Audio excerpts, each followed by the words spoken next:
Imagine the following scene. A young man sitting at the kitchen table with a pile of bills in front of him. He is frustrated, on the verge of giving up, but something happens. He opens a book that has been there his whole life, but that he had never considered as a financial guide. He reads a verse from the Bible that says, "I have come that they may have life and have it to the full." And at that moment, something changes. He decides to put that principle into practice. Gradually, his life begins to transform. Today, this young man not only prospers but also helps his community to prosper. What was his secret? Well, that's exactly what we're going to discover together in this video. Now tell me, have you ever wondered if the Bible could be a guide for better managing your money? Does it really have something to say about how to prosper ethically and responsibly? What if the secrets to having a balanced financial life, free from debt and filled with purpose, had been written thousands of years ago, just waiting for you?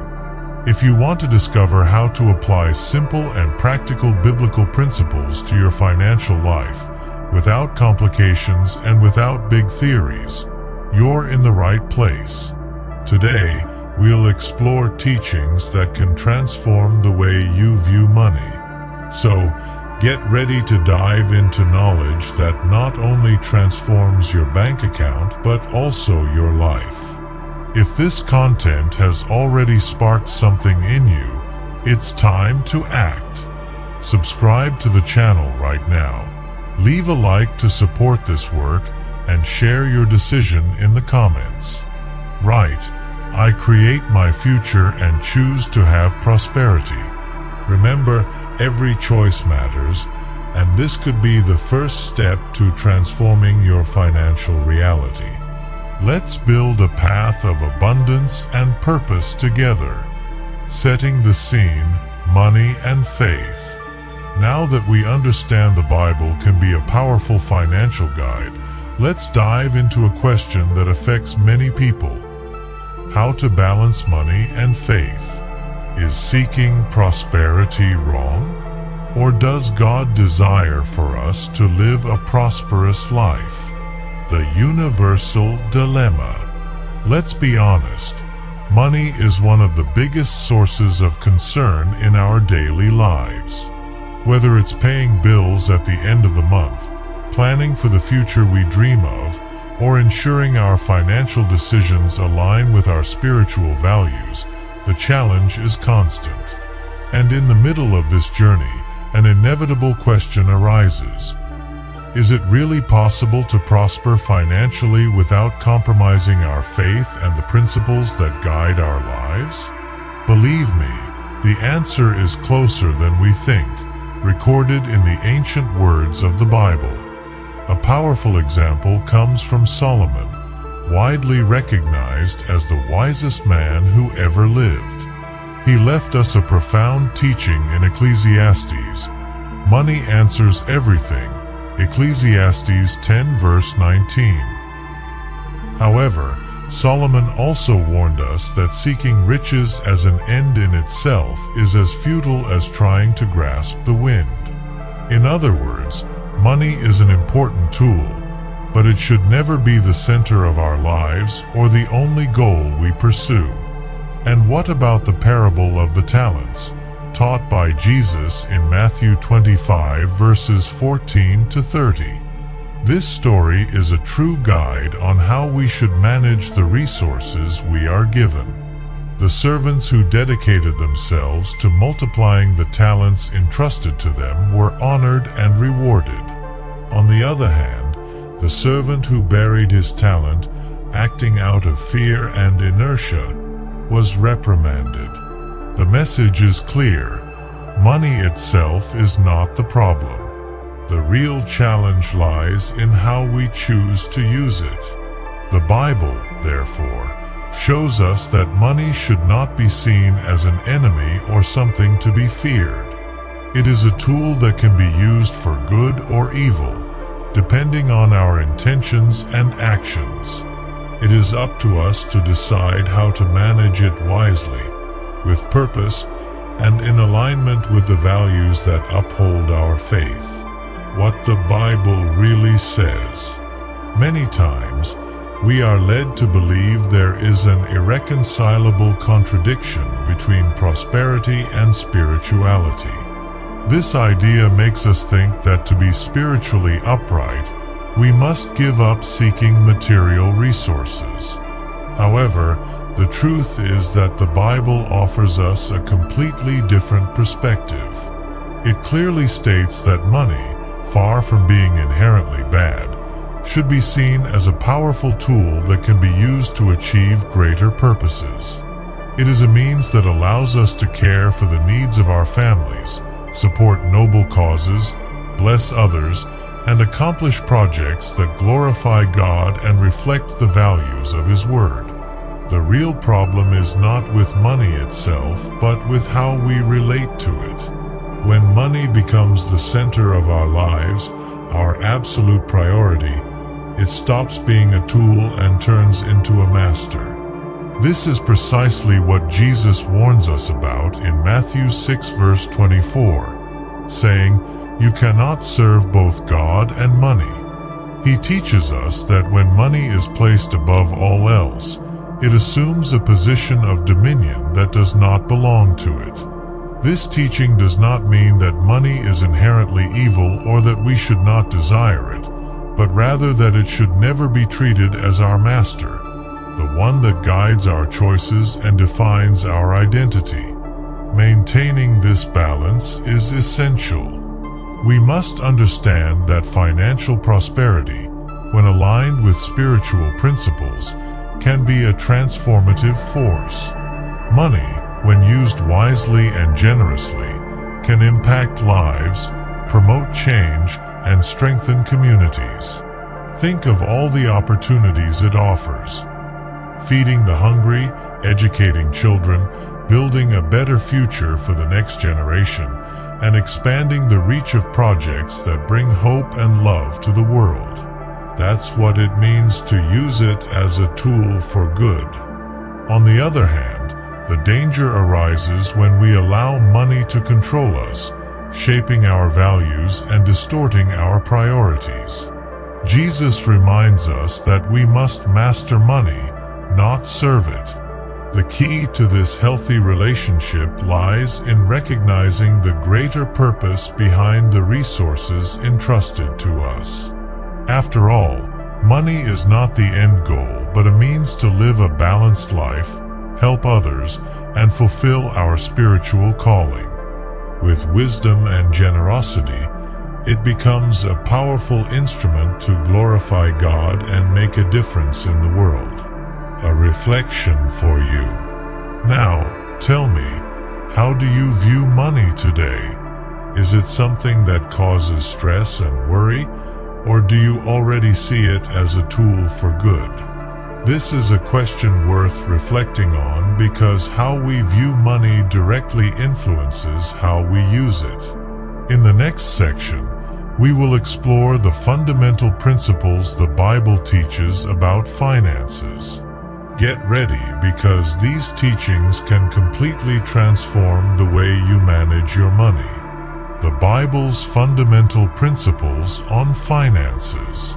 Now that we understand money is a tool and not the ultimate goal, it's time to learn the fundamental principles of the Bible about finances. These teachings will not only change how you manage your resources, but also bring more peace, purpose, and prosperity into your life. First principle, a mindset of abundance. Let's start by addressing a crucial point that many people struggle to understand and put into practice: the mindset of abundance.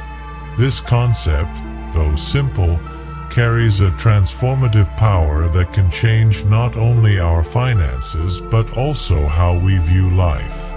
There is a deeply inspiring story that illustrates this idea clearly. A woman was constantly tormented by the feeling that she never had enough.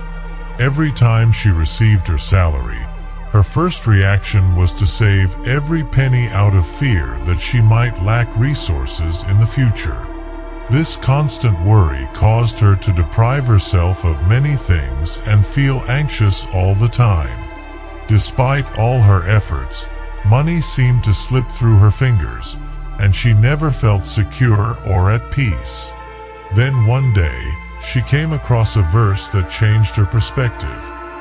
2 Corinthians 9 verse 8, which says, "And God is able to bless you abundantly, so that in all things at all times, having all that you need, you will abound in every good work." These words were like a light in the darkness. She realized that God did not call us to live in fear, with a constant sense of scarcity. On the contrary, He wants us to have enough not only to meet our needs, but also to share with others and accomplish good works. This understanding led the woman to reflect on her choices and attitudes toward money. She realized that by living with a scarcity mindset, she was blocking opportunities and failing to see the resources and blessings already within her reach. This change in mindset was the turning point in her life. Gradually, she began to notice doors opening and opportunities arising where she once saw limitations. Over time, her new approach allowed her to experience not just financial stability, but also the joy of contributing to the lives of others. The mindset of abundance didn't mean accumulating wealth, but believing there would always be enough to live with dignity and help others. Now, ask yourself, do you live with a scarcity mindset or an abundance mindset? Take a moment to reflect. Scarcity makes us see the world as a limited place, where we must hoard everything out of fear of losing it. Abundance teaches us that, with faith and wisdom, God will provide us with enough at all times. It's important to remember that abundance isn't just about having much. It's about believing that, even in challenging moments, there will always be enough to move forward and contribute to the good around us. This mindset isn't just about money, it's about how we approach life. When we believe the world has enough for everyone, we become more generous, more grateful, and more willing to act with courage and purpose. After all, true abundance lies in living with the confidence that God is taking care of us in every area of our lives. Second principle, multiplying resources. Have you ever heard the parable of the talents? It is one of the richest stories in teachings about how we should handle the resources entrusted to us.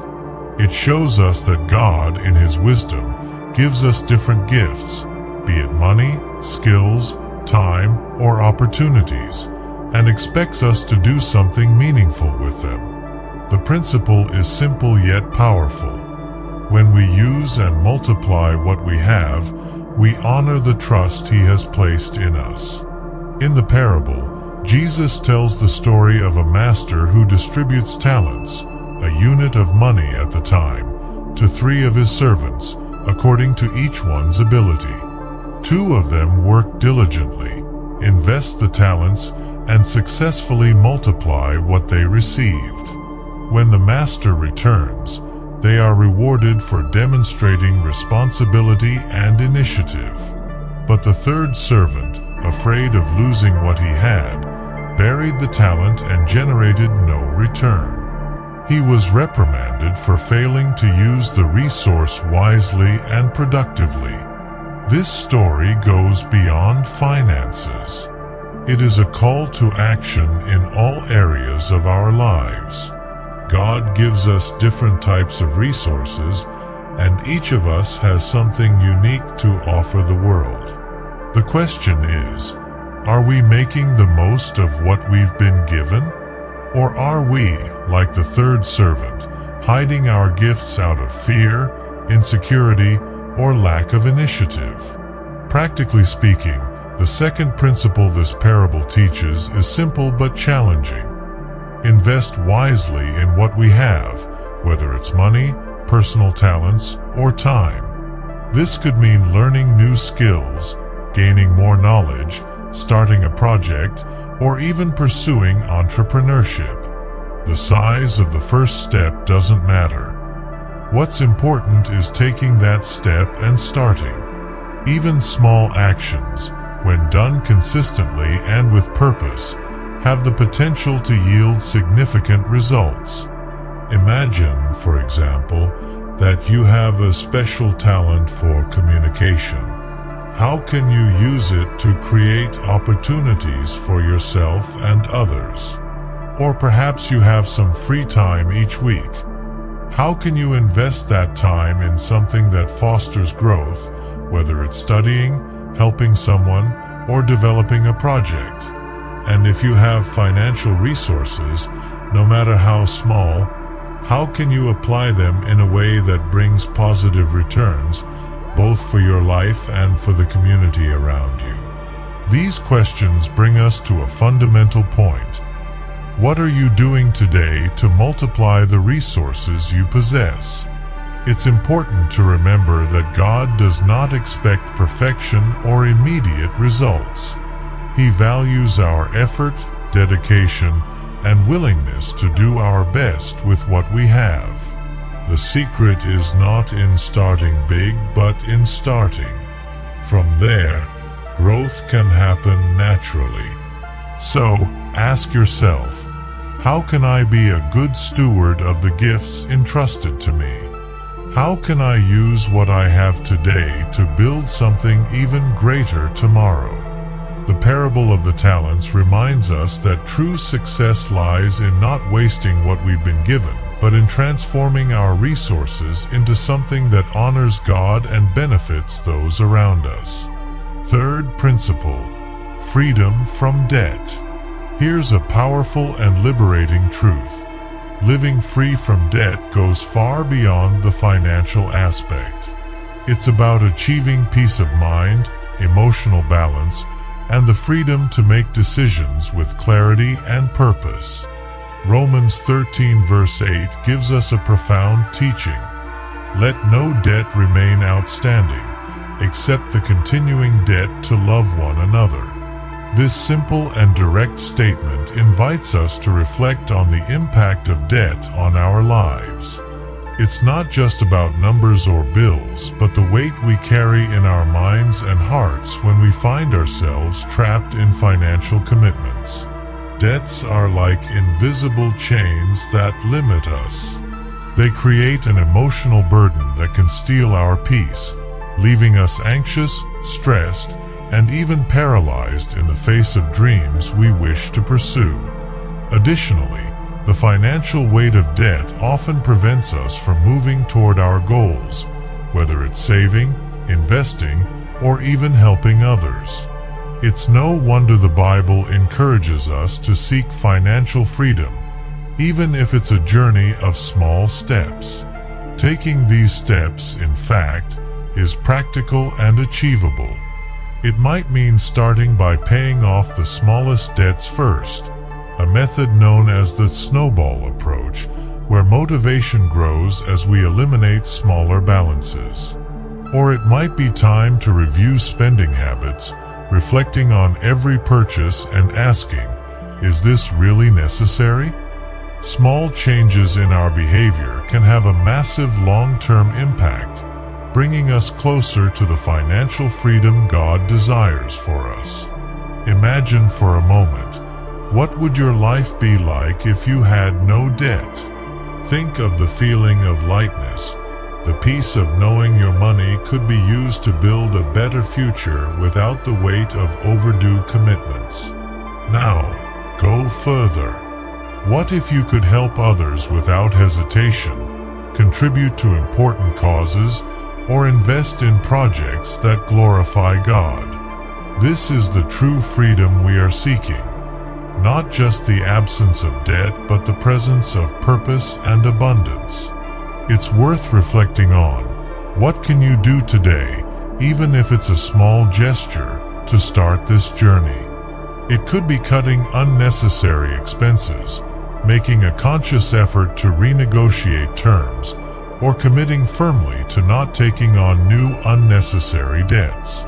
Remember, God calls us to be good stewards of the resources He entrusts to us. This includes not only how we earn and spend, but also how we handle our financial responsibilities. The freedom from debt. Freedom from debt is not just a destination, but a transformative process that changes how we view money, priorities, and even life. And the best part? It's possible. With faith, discipline, and one step at a time, we can free ourselves from this burden and experience the true peace that comes from knowing we're on the right path. So, ask yourself, what will your first step toward this freedom be today? Fourth principle, transformative generosity. Finally, we arrive at a principle with the power to transform not only our lives, but also the lives of those around us. Generosity. This is a central value taught in the Bible, one that transcends time, cultures, and circumstances. In 2 Corinthians 9 verses 6 to 7, we find one of the most inspiring passages on the subject. Whoever sows sparingly will also reap sparingly, and whoever sows generously will also reap generously. Each of you should give what you have decided in your heart to give, not reluctantly or under compulsion, for God loves a cheerful giver. This verse teaches us that generosity is not merely about quantity, but about intention, joy, and purpose. Generosity isn't limited to money. It's reflected in every action we take to positively impact someone else's life. It might be a word of encouragement, time spent listening to someone, or a resource shared with someone in need. Imagine donating something you have, big or small, and transforming someone's reality. It could be a meal for someone who's hungry, financial assistance for a friend in difficulty, or even the simple act of teaching someone a skill you know. That's the true power of generosity. It creates a multiplying effect, impacting not just the recipient but also the giver. Here's an incredible truth. The more we give, the more we receive, and not just in material wealth. Generosity rewards us in profound and intangible ways. It brings genuine joy, peace that transcends worries, and a sense of purpose that gives meaning to our existence. It's like planting seeds in fertile soil. What we sow with love and intention returns to us in abundant harvests. These harvests may be financial blessings, but they can also manifest as strengthened friendships, spiritual growth, and a life filled with meaning. Applying generosity in the modern context. Now, let's bring these principles into today's world. We live in a time marked by growing challenges. Inflation, economic crises, rapid changes in the job market, and the constant impact of technology on our lives. So how can we apply the biblical principles of generosity and financial stewardship practically and meaningfully in the modern world? First, we can start with small actions in our daily lives. If your resources are limited, that doesn't mean you can't be generous. Remember, generosity resides in the heart and intention. Perhaps you can donate your time to help someone learn a new skill, provide emotional support to a friend, or share the little you have with someone who has even less. Every act, no matter how small it seems, is significant. Additionally, We can integrate generosity into our financial planning. This might mean allocating a portion of your monthly budget to support causes you believe in, such as helping charities, contributing to your church, or investing in projects that make a difference in others' lives. Planning generosity doesn't take away the spontaneity of the act, but ensures you can help consistently and impactfully. Finally, never underestimate the power of collective impact. When many people practice generosity, the results can be extraordinary. A community united in love for one another can transform neighborhoods, cities, and even the world. And the most amazing part of all? Every act of generosity reflects God's character in us, drawing us closer to Him and strengthening our faith. So, ask yourself, how can you be generous today? How can you use the resources, talents, and time God has given you to make a difference?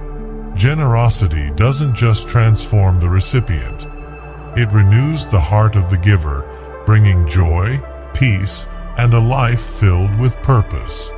The challenge now is to put this into practice and see how these biblical principles can create real and lasting change in your life and the world around you. Money in the modern world.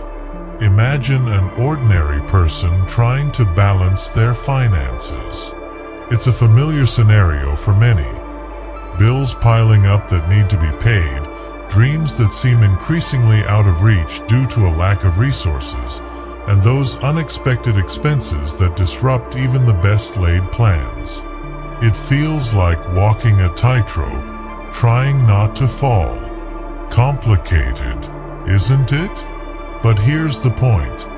When we look at the principles we've learned from the Bible, we realize they are timeless. These teachings were relevant in ancient times and remain applicable today, no matter how much the world has changed. The key lies in following God's guidance and being intentional and strategic with what we have. For example, one of the most powerful principles is the multiplication of resources. This doesn't just mean increasing what we have financially, but using everything God has given us, time, talents, and possessions, effectively and productively. In today's context, this can translate into various practical actions. Think about investing in something that will yield returns in the future. This might be a course to qualify for a better job, a financial investment that generates passive income, or even a business idea that can grow over time. Another practical example is learning a new skill to increase your income. We live in a world where knowledge is one of the most accessible and valuable resources.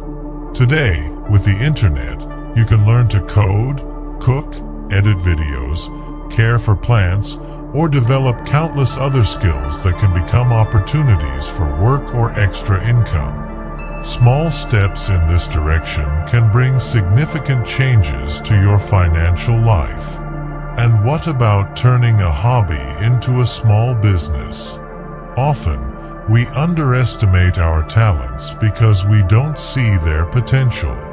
Something you do with passion, like cooking, sewing, fixing things, or creating crafts, could become a source of income. Starting small isn't a problem. In fact, it's how many success stories begin.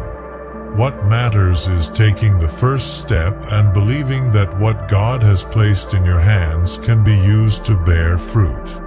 It's not about having a lot, but about using what you already have wisely. This mindset of gratitude and intentionality is essential to breaking free from the feeling of scarcity and beginning to see the possibilities within your reach.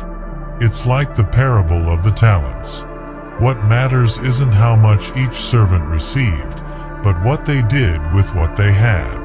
The same principle applies to us today. Moreover, It's important to remember that financial management isn't just about numbers, but also about attitudes. Being intentional means planning, setting priorities, and saying no when necessary.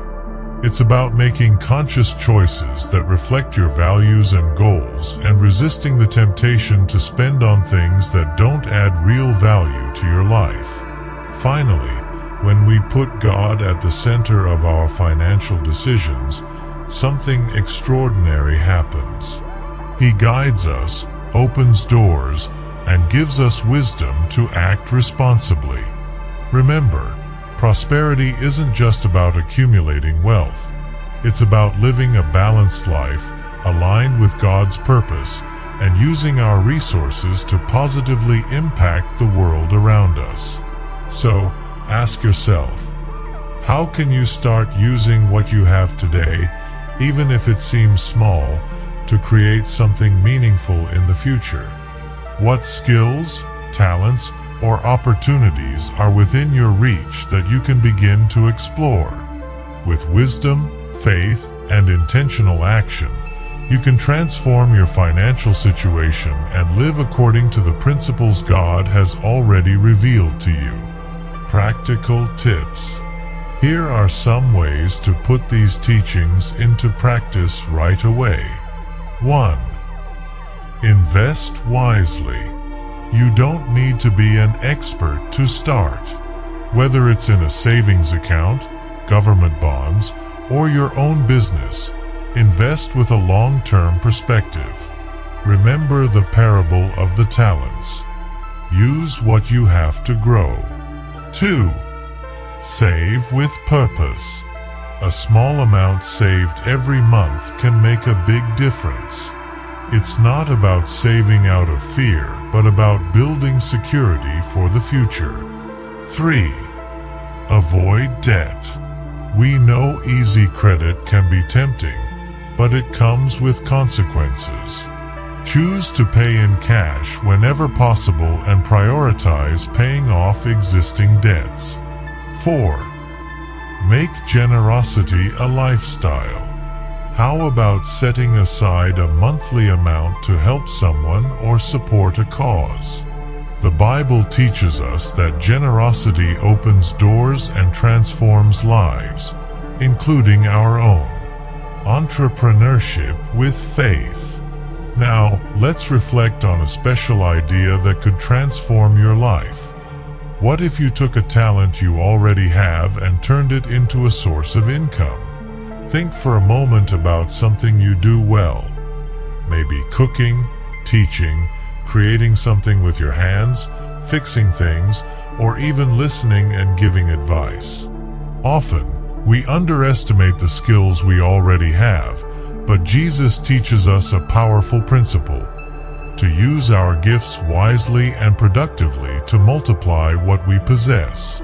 This teaching is as relevant today as it was in biblical times.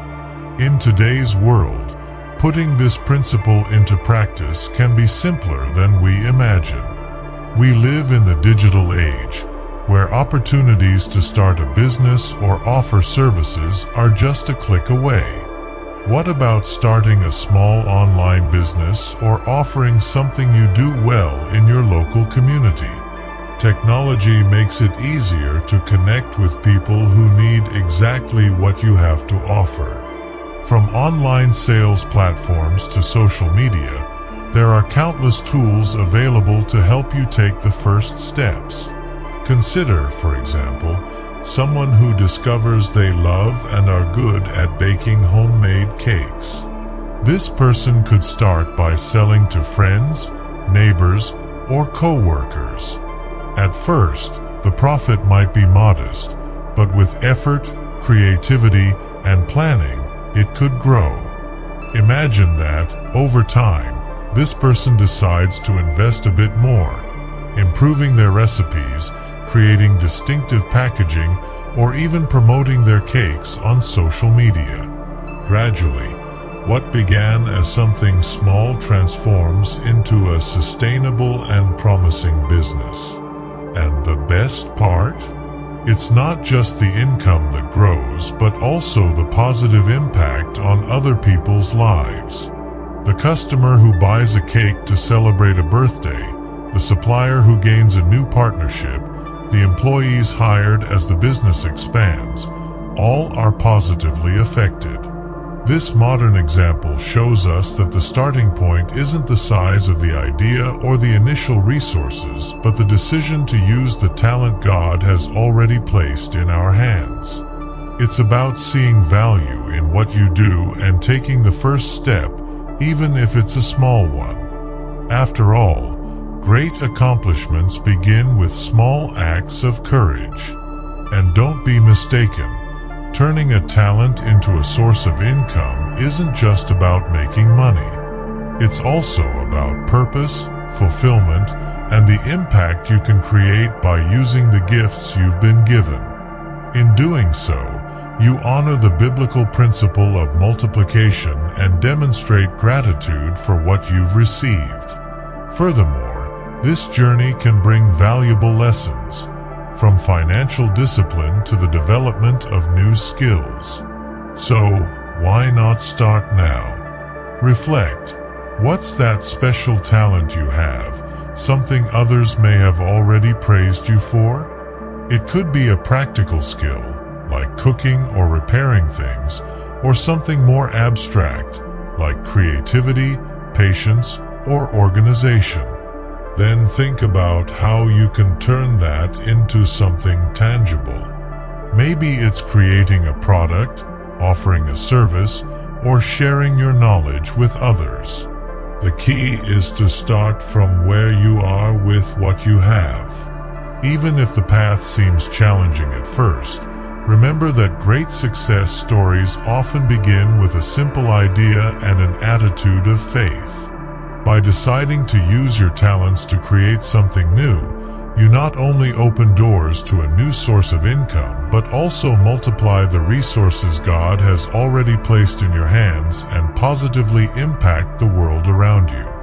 Reflection for you. Now, tell me, which of these steps do you think you can start applying today? Maybe it's saving a little, investing in something simple, or even planning to get out of debt. The important thing is to take the first step, no matter how small. Remember, financial transformation begins with small daily changes. In the next section, we'll talk about the challenges you may face when applying these principles and how to overcome them. After all, every path has obstacles, but with faith and strategy, we can overcome any challenge. The risks and pitfalls of money. Now that you know the biblical principles and some practical ways to apply them, it's important to talk about the challenges that may arise along the way. Even the best intentions can be tested by pitfalls and risks, especially when it comes to money. The dangers of materialism. One of the biggest challenges we face today is materialism, the obsession with accumulating wealth, possessions, and status. This relentless pursuit of having more can easily distract us from what truly matters in life. The Bible warns us about the dangers of this mindset in 1 Timothy 6 verse 9, which says, "Those who want to get rich fall into temptation and a trap and into many foolish and harmful desires that plunge people into ruin and destruction." This verse serves as a clear reminder that when we place money and material possessions above all else, we risk straying from God's purpose for our lives. The problem isn't money itself, but the priority we give it. When money ceases to be a tool and becomes the ultimate goal, it takes a place it doesn't belong. This relentless pursuit can lead to traps like greed, constant comparison with others, and even the loss of our deepest values. Instead of bringing satisfaction, this obsession often leaves us feeling empty, restless, and disconnected from a greater purpose. This is why the secret lies in maintaining the right focus. When used wisely, money can be a powerful tool to do good, impact lives, and glorify God. It allows us to care for our families, help those in need, and invest in projects that promote love, justice, and hope. However, when money becomes our master, we start living for it, sacrificing our values, relationships, and even our peace of mind. Whenever you feel drawn toward the desire to have more at any cost, it's essential to pause. Ask yourself, is this bringing me closer to or further from my values and faith? This moment of reflection can be transformative. It helps us remember that our identity isn't in what we own, but in who we are and the purpose God has given us. Having this clarity allows us to live with more balance, gratitude, and intentionality, resisting the temptations of materialism. How can we resist the temptations of materialism in a world that constantly pushes us to consume more and desire what we don't have? The answer lies in cultivating a mindset of contentment and gratitude. This means valuing what we already have, recognizing the blessings in our lives, and avoiding unnecessary comparisons. Additionally, investing our time and energy in what truly matters, like our relationships, faith, and personal growth, helps us put money in its proper place. Another important step is learning to say no. Not every opportunity to earn money or acquire something is good or necessary. We must be wise in discerning what truly adds value to our lives and what is merely a fleeting desire. Sometimes, the most courageous act is refusing something we know isn't aligned with our principles. Finally, remember that God calls us to be good stewards, and this includes how we handle money and material possessions. Living with purpose means using our resources to do good without allowing them to control us. When we place God at the center of our decisions, we find the freedom to live more lightly, abundantly, and in alignment with our true calling. The challenge isn't in possessing wealth, but in ensuring that wealth never possesses us.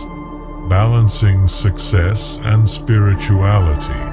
Another significant challenge we face in modern life is finding the balance between the pursuit of financial success and maintaining a healthy spiritual life.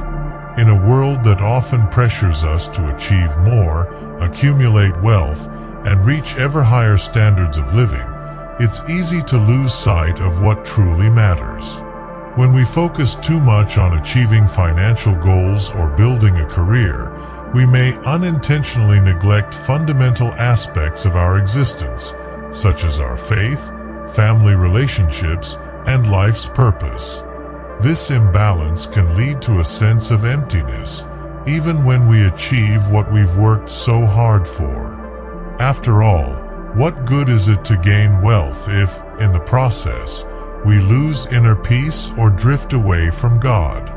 The key to addressing this dilemma is putting God at the center of everything we do. He must be the foundation of our decisions, including financial ones. Before making any major choice, whether it's investing, making a significant purchase, or taking on a new project, it's essential to take a moment to pray and seek divine wisdom. By asking for God's guidance, we acknowledge our dependence on Him rather than solely relying on our own strength or understanding. It's also important to remember that our identity doesn't lie in what we own or the positions we hold, but in who we are as children of God.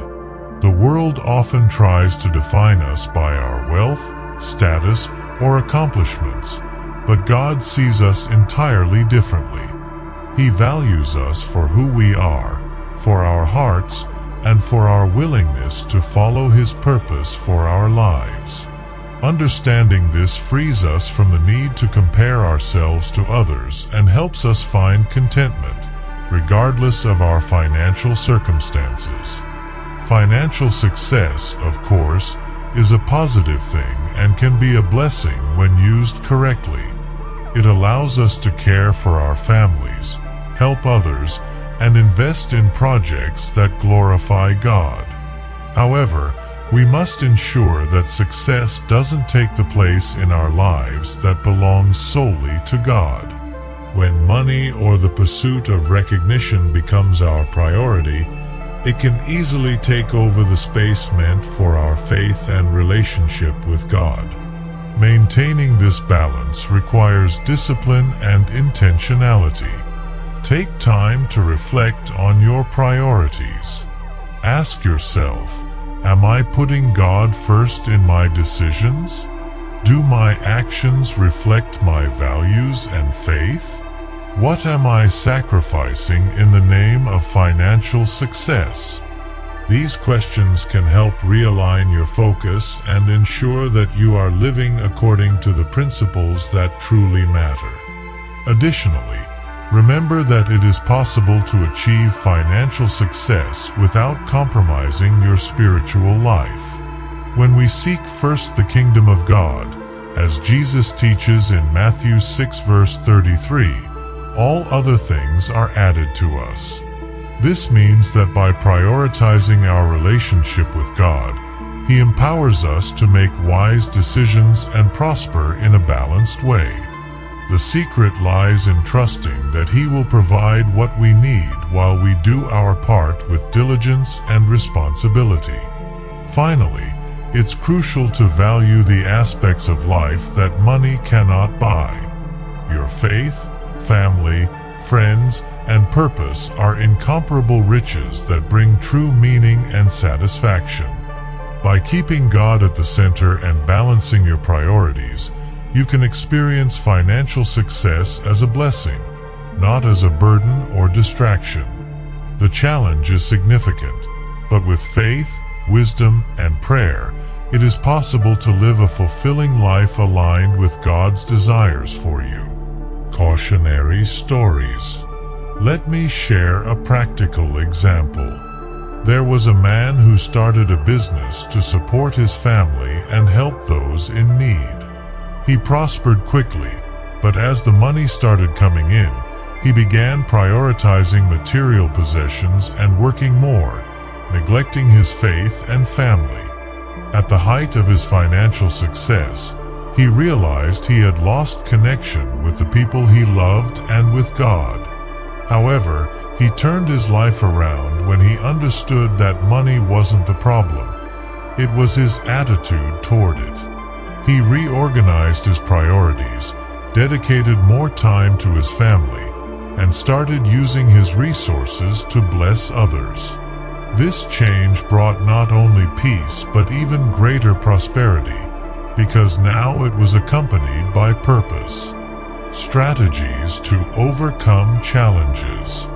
1. Keep God at the center. Before any financial decision, ask yourself, does this glorify God? The answer should guide you. 2. Set priorities.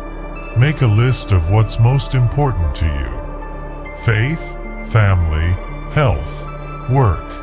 Regularly check if your actions align with these values. 3. Cultivate gratitude. Instead of focusing on what's missing, celebrate what you already have. Gratitude protects against materialism and creates room for more blessings. 4. Seek community. Surround yourself with people who share your values. A supportive group can help you stay on the right path. Reflection for you.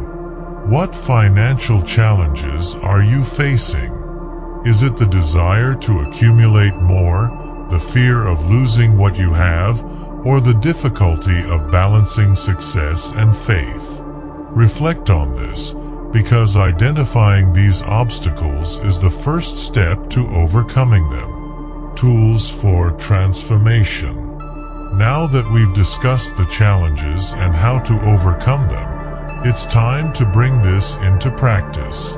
Together, let's create simple and effective tools you can use to transform your financial life, inspired by the biblical principles we've learned so far. Bible-inspired financial plan. Organizing your finances doesn't have to be complicated. Here's a basic plan based on biblical teachings that can help align your finances with your values. 1. Set clear goals. Just like in the parable of the talents, God calls us to have a purpose for the resources He gives us. Ask yourself, what are my financial goals? This might include paying off debt, saving for something important, or helping more people. 2. Organize your expenses. In Luke 14 verse 28, Jesus says, "Suppose one of you wants to build a tower. Won't you first sit down and estimate the cost to see if you have enough money to complete it?" This teaches us the importance of planning. Make a list of your fixed and variable expenses and identify where you can cut excess. 3. Practice regular generosity. Set aside part of your earnings to bless others. This can be through tithing, donations, or simply helping those around you. 4. Save and invest wisely. Saving is important, but so is investing. Start small, but start. This way, you're preparing for the future. 30-day practical challenge. Now, a challenge for you. For 30 days, choose a biblical financial principle and apply it in your life. It could be saving a fixed amount daily, avoiding unnecessary expenses, giving regularly, or simply changing your mindset about money. Here's how you can do it. Week 1. Track your spending. Write down everything you spend and identify areas where you can cut back. Week 2. Set a clear financial goal and start saving to achieve it. Week 3. Practice generosity. Help someone or donate part of what you have. Week 4. Multiply your talents. Think of a skill or idea that can generate extra income and put it into practice. Free resources to help you. To make things easier, here are some tools you can use. Simple spreadsheets. Use a spreadsheet to organize your income, expenses, and goals. Financial apps. There are many free apps available to help monitor spending and save. Biblical financial guides. Look for resources that connect spiritual teachings to financial practices. Imagine how your life could look in 30 days if you took small, consistent steps in the right direction. It doesn't have to be perfect, just consistent. Now I ask, which principle will you apply first? Share in the comments and commit to it. Building a community of learning and growth. Now that we have tools and a practical plan to transform finances, it's time to involve you in this journey. After all, the journey becomes far more powerful when we share lessons, challenges, and victories with others. Take a moment to reflect on these questions. How are you using the talents and resources God has given you? Are you multiplying what you have or just managing to get by? What steps can you take today to align your finances with biblical principles? These questions are essential because they help identify where you are now and where you want to go. Answering honestly is the first step to true transformation. Now, I have a special invitation for you. Share in the comments what resonated most with you in this content. Was it the principle of abundance, the idea of debt freedom, or perhaps the 30-day practical challenge? Share what change you are ready to make. Write something like, "Today I choose to change my mindset about money," or "I will start saving and donating regularly." Why share? When we declare something publicly, we commit to change. More importantly, your declaration could inspire someone else to take the same step. Do you have a story of how biblical principles transformed your financial life? Share it with us. Your experience might be exactly what someone else needs to hear to find hope and courage to change. And if you don't have a story yet, that's okay. You're starting now, and you'll have something to share in the future. Remember, every small step is part of a bigger testimony, a community for growth. This space isn't just for learning, but for building a community. Imagine people from different places, all applying the same principles, sharing lessons, and helping one another prosper financially and spiritually. Together, we can make a difference. So, what are you waiting for to start? Whether it's a simple savings plan, a generous act, or just a mindset shift, what matters is starting today. Remember, progress is more important than perfection. Next steps. Inspirational closing message. In the next and final section, we'll wrap up with an inspiring message, reviewing what we've learned and reinforcing that prosperity guided by biblical principles is within everyone's reach. We've reached the end of this transformative content, and I want to reinforce an important message. Prosperity guided by biblical principles is possible for all of us. It begins with a change in mindset, small steps, and a heart aligned with God's purposes. Remember this: God doesn't want you to just survive. He wants you to prosper. He desires for you to live an abundant life where money isn't a burden but a tool to fulfill dreams, help others, and glorify Him. Prosperity starts with simple steps, guided by faith and determination. No matter where you are today, what matters is the direction you're heading. Every decision you make, no matter how small, can bring you closer to a more balanced, ethical, and prosperous financial life. How to stay engaged. If this content was helpful, be part of this transformation. Here's how. 1. Like the video. This helps more people discover this message. 2. Subscribe to the channel to receive more teachings and practical tips for your financial life. 3. Comment below. Share something you learned today or a principle you'll apply in your life. Write, "I choose to live with purpose and abundance." At the end of this video, other content recommendations from our channel will appear so you can keep learning about finances and prosperity with us. Lastly, share this video with someone you know who needs this message. You could be the reason another person starts transforming their financial and spiritual life. Remember, God wants you to prosper, not just financially, but in all areas of your life. And this journey begins now, with you. So, what are you waiting for? Let's walk together on this path of faith, purpose, and prosperity.